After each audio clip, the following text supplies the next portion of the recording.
Hello guys, wish you a very happy new year and welcome to my second vlog which is Moong Dal Khichdi, and I'll be taking you through my recipe of it and hope you like it. So let's get started.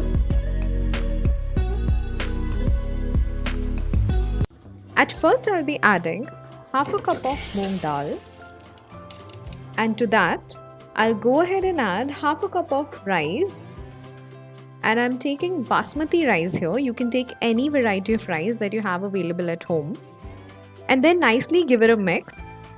Wash it well and then drain it and keep it aside.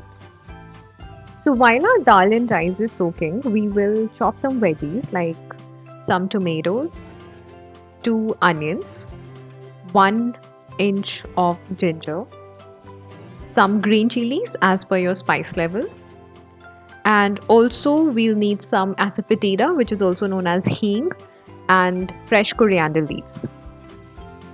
Here are the spices that I'll be using for my khichdi, which is red chili powder, coriander powder, salt, turmeric powder, and some cumin seeds.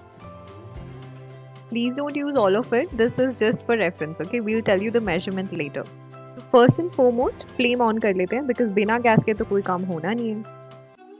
So once the pan is nice and hot, I'll go ahead and add some mustard oil. I am using mustard oil for this dish, but you can go ahead and use whichever oil you like. I'm using roughly about 2 tablespoons of mustard oil. You can use desi ghee, which is clarified butter, refined oil, olive oil, or any other oil of your choice as an alternative.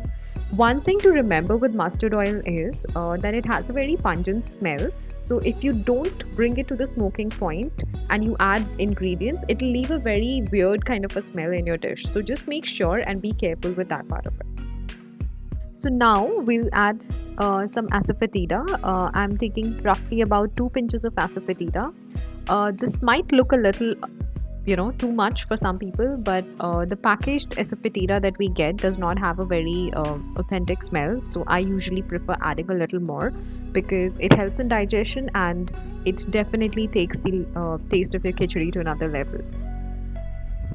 And after that I'll be adding 1 teaspoon of cumin seed, or maybe 1.5 teaspoon, because I usually prefer a little more cumin in my khichdi because that gives a very rustic, earthy kind of a flavor to your khichdi. So, and not just in khichdi's, I prefer that in dals as well. So you can try it if you like it, or you can add it as per your taste. So once our cumin seeds are nice and golden, I'll go ahead and add some tempering ingredients, which is green chili and some ginger. I usually add them together and just give it a mix and roast them or let it cook in the oil on a low flame.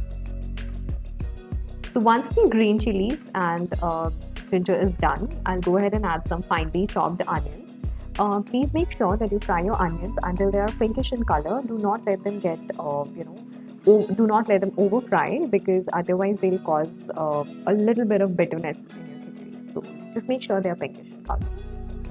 And now I'll go ahead and add some tomatoes and just give it a quick mix and let them saute for some time. So guys, our onion and tomato mixture looks nice and done. So now we'll go ahead and add our spices. Firstly, I'll add some turmeric powder, which is half a teaspoon. And then I'll go ahead and add some red chili powder, which is also half a teaspoon. Now please don't think who adds red chili powder in a khichdi. It's a spicy variant of a khichdi and I honestly love it. But if you're making for somebody who's fallen sick, do not use it. And now we'll be adding 1 teaspoon of coriander powder and 3/4 teaspoon of salt. You can use salt as per your taste. And then just give it a nice mix. So now we'll go ahead and add our dal and rice mixture, which has been waiting for quite some time now.